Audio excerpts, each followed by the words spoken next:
Bienvenue, je suis Laetitia Lévy, thérapeute. Je vous propose des consultations à distance ou à Saint-Nazaire.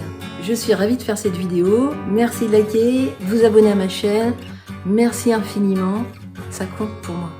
Est-ce que ça vous est déjà arrivé de vous sentir triste, sans raison apparente? Ça vous arrive de temps en temps, ou alors c'est plus ou moins de manière permanente. Par exemple, c'est le week-end.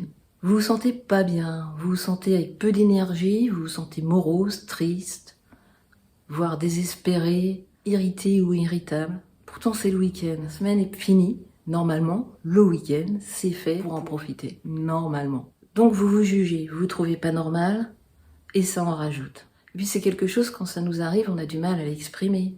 On va trouver des raisons, mais ces raisons, a priori, n'en sont pas, puisqu'on a tout pour être heureux. Donc en plus de cela, on va pas en parler.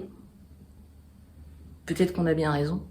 Parce que bien souvent, on va nous dire « Oh, mais t'as qu'à faire, t'as qu'à marcher, t'as qu'à aller au cinéma, t'as qu'à faire comme moi, t'as qu'à sortir, t'as qu'à avoir des gens. » Du coup, forcément, je vais pas en parler. Ça, c'est ok.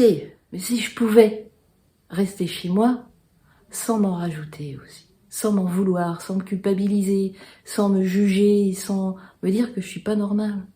Stop, stop, stop. Qu'est-ce qui se passe? Il se passe que je suis un être humain, que j'ai pas des humeurs constantes, que je suis sensible.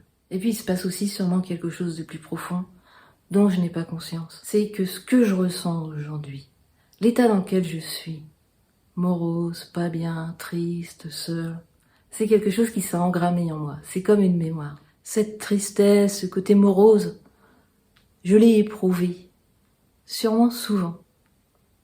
Et je n'ai pas été entendue, je n'ai pas été rejointe, je n'ai pas été considérée.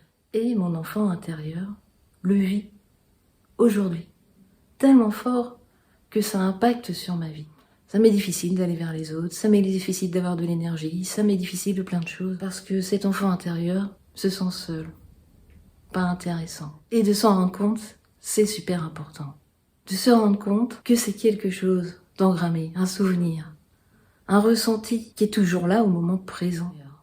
On peut être là pour lui. Et on peut ainsi devenir notre propre parent nourricier. Et lorsqu'on se défend de cet état et qu'en plus on en a honte, qu'on se juge, qu'on se critique, on en rajoute, on continue à perpétuer la mésestime. Donc rencontrer notre enfant intérieur, c'est un moyen pour apaiser nos blessures et mieux se comprendre aujourd'hui. Grâce à cela, on devient son soutien, son parent nourricier.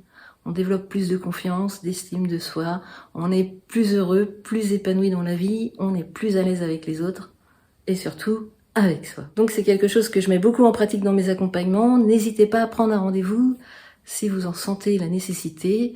De tout cœur avec vous, prenez grand soin de vous, vous êtes la personne la plus importante.